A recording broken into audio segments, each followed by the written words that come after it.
None of this happens without planning. And it just so happens that Cockcane is right in the middle of an exciting new initiative to develop equestrian trails in our county. The Department of Planning and Economic Development, with help from the IDA, now has an official Chautauqua County equestrian trail system plan. Nothing happens without plans, but they have worked on this, partnered with the DEC and others to make this happen. This plan has the goal of creating at least 40 miles of some of the best riding in the eastern United States right here in our county. The efforts of all those working on this initiative have not only identified that we can be the home of just such a trail structure, but that we can, with proper planning, have the capacity to double that figure and enjoy economic growth and development that would be virtually impossible in the eastern portion of our county without this type of planning. And I would encourage all of you to spend some time with Mark Geist and others to take a look at that and get a sense for what a big initiative this can be, but it doesn't happen without work in planning. While the previous examples were projects that have shovels in the ground or completed plans and people working, an even more important accomplishment was made last year that is being presented to the public this month. The Planning Department and many others of us from the county, along with countless volunteers from around the region, helped create the first comprehensive plan for our county since 1975. It's entitled Chautauqua 2020. It's a living document. It is the work of our county residents, and it will be the foundation of our efforts in many areas of county life as we move forward.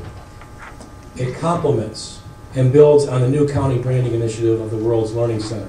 I believe you all received copies. I encourage you to read it. I trust that you'll be as impressed as I was seeing this final document. We are also developing a greenways plan for our county. This effort is to inventory our natural recreation trails and assets countywide and see how we can fully utilize them for tourism and economic development. And for me, a very important piece, while maintaining our commitment to green growth. And we can do that, and that too will be a labor of love with many of our friends and supporters in the planning department and other members of the community, and I thank them for that. Well, that's what we can look back and look at what we've accomplished and look forward to and see what lies before us by way of opportunity. We also have to live in a world of reality, and that is dealing with the impact of Albany.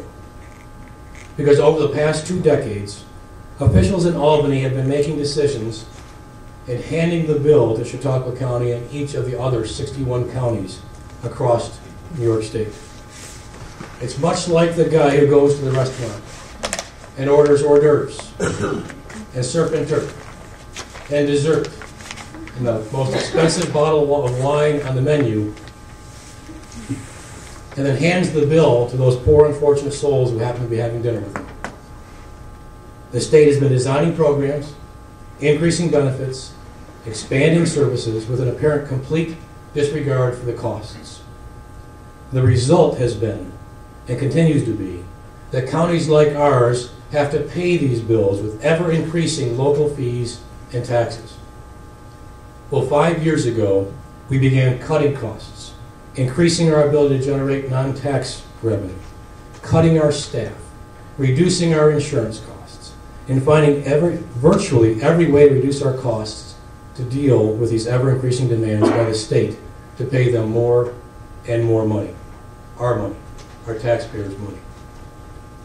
Unfortunately, along with all these cuts came a requirement from our former assemblyman that our sales tax rate and thereby our revenue be reduced from 8.25% to 7.5%. In addition, we were forced to pay the towns, villages, and cities a gift of $2.1 million each year of county dollars to hold them harmless. Harmless from the cuts in sales tax where their percentage, like ours, was reduced. That means we no longer collect the tax, sales tax. We no longer collect that percentage that used to go to those municipalities, yet we continue to have to pay them as if we were collecting those monies.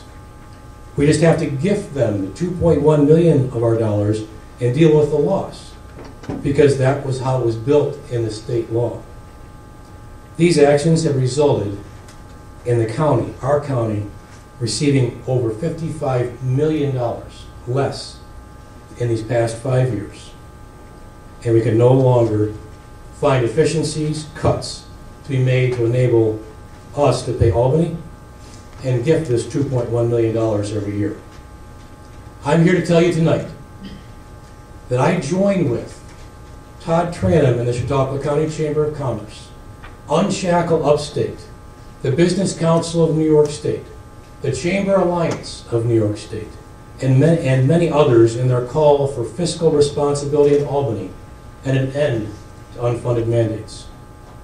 I agree that much needs to be done to address issues such as the expansion of unsupported and unsupportable social programs and the resulting increases in property tax, which drive away business, growth, and opportunity. However, I also agree with Governor Scott Brown of Wisconsin, who was reported in the New York Times Monday, February 21st, 2011, as saying the following, and I quote, We've got a $3.6 billion budget deficit," again referring to Wisconsin. Quote, "We are broke. Just like every other state across the country, we're broke. It's about time somebody stood up and told the truth, and that the only way for us to balance the budget at the state level or at the local level is to make sure that we give those local governments the tools they need to balance the budget." Close quotes. Well, I need to take a moment to show you what we as a local government, referred to by Governor Brown in that statement, have done over the last 5 years to balance our budget and deal with our state. Our spending has increased on average. You can see this on your first graph. 1.27% per year on average. Our revenue has decreased on average 0.25% per year. Our property tax levy has increased at the rate of only 1.99% per year, and our property tax rate has gone down on average 1.25% over the past 6 years. See that on the graph, and now you can see why it was I wanted to give it to you in paper as opposed to gesturing it to it with this nice handy little item I have here. However, despite these significant accomplishments, Albany keeps demanding tens of millions more of our tax dollars that show up as our local share. This next graph shows where these local share dollars, and those are your tax dollars, are spent by program area from the most dollars to the least dollars. This is the local share. This is our tax dollars, starting with Medicaid, social services, sheriff, DPF, and thereafter.